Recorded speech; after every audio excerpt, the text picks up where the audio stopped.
In the name of God, Father, Son, and Holy Spirit. Amen. Please be seated.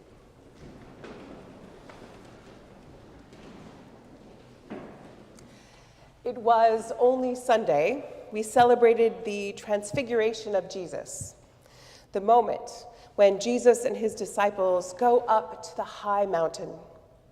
Moses and Elijah appear.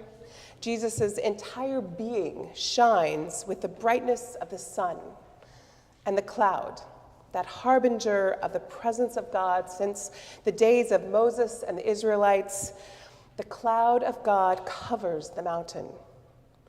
The voice of God is heard, declaring Jesus as God's Son. But it is what happens next that carries us over the bridge and into this Lenten season. No one can stay on the mountain. Transcendent moments are exactly that, moments. Jesus and his disciples come back down to the valley floor and return to the work of love and justice and mercy, for this is the work you do when you are following Jesus. Together, they take their next steps, which place them firmly on the road to Jerusalem. We enter into Lent as we join the disciples and Jesus in that journey off the mountain and into the streets and homes and obscure corners of our hurting world. Ash Wednesday offers us a reminder of what it means to be a creature made by God. On this day, we are meant to remember our mortality and our humanness. We are meant to pay homage to the deep familial connection we share with the soil on which we live and upon whose gifts we depend. For we are told in the imagery of Genesis that we are creatures made of dust. And even as we have been declared caretakers of this fragile earth, this spinning island home, as dust ourselves, we are meant to be in unity with all of it. We are also meant to remember that we are not made just of dust, for it was the breath of God that animated and filled that lowly dust. The spirit and breath of God within every human being is the spun gold of our souls.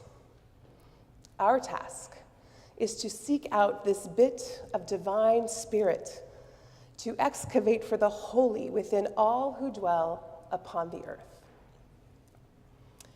Our readings offer us reminders of what it means when we, God's created beings, we creatures of dust and spirit, decide to actually live as God's people. The prophet Isaiah and the writer of Matthew's gospel are firm in their conviction that while they care what we do, and while our actions absolutely matter, they also care deeply about our motivations. It is not enough to pray, and it is not enough to fast if your heart isn't in it. If it is only about looking good, measuring up, or fulfilling expectations, these writers, while separated by centuries, share a common disdain for perception. They don't care how things look. They care about the why behind what we do. Matthew says, when you pray, when you give to others, when you fast, don't make a production of it. God knows why you do this, and no one else needs to know. Isaiah says, what kind of fast will you choose? And then makes the following recommendations.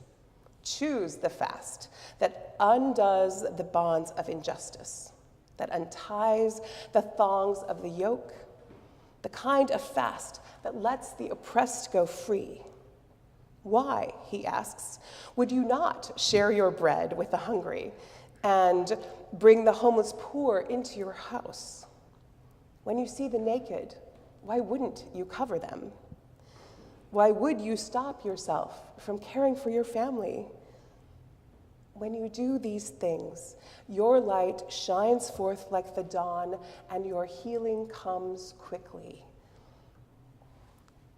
As we cross the threshold into this season, perhaps we might see it as a time set aside to consider our humanity with its limited number of days and years. And we might also remember that within the limitations of our mortality, we carry the limitless breath and spirit of God.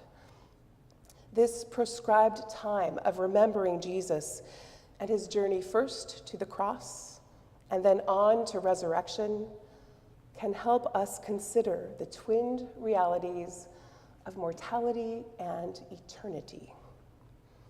We hold both in tension as we consider the ways in which we love and act and live. There is, of course, the traditional Lenten practice of choosing something we might give up for a time, some food, some practice or habit, or of taking on a particular spiritual practice or act to keep ourselves mindful of Jesus and the ways in which we interact with the world. In our tradition, we declare our entrance into this time with the mark of ashes on our foreheads. Yes, we are dust, and to dust we will return, but we are God-filled dust, and in our returning, we will always return to God. Eastern Orthodox Christians enter the Lenten season with a different practice. Rather than the imposition of ashes, at the Vespers service on the night before Lent begins, they enact a ritual of forgiveness. This practice was described to me as it has been done at St. Vladimir's, the Orthodox seminary not far from here in Crestwood, New York.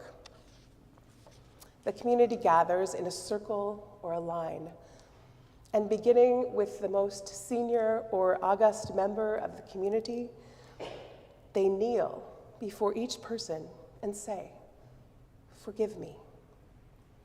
The person before them responds, "You are forgiven, forgive me." And they kneel as well. This happens over and over until the entire community has both asked for and received forgiveness from every single person. It is a remarkable kind of community cleansing.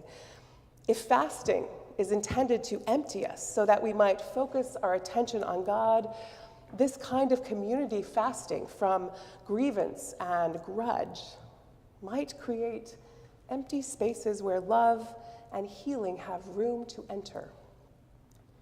And I wonder if this ritual of community forgiveness might actually qualify as a fast Isaiah would accept. There are so many ways for us to embrace this time which the church has set apart. There are so many ways to explore and experiment with how we might follow Jesus in this world, where we might investigate the motivations which move us to action, where we might try allowing the light of our dust-covered souls to shine out into the world. Here we are, the gathered community. What then will be the fast that we choose?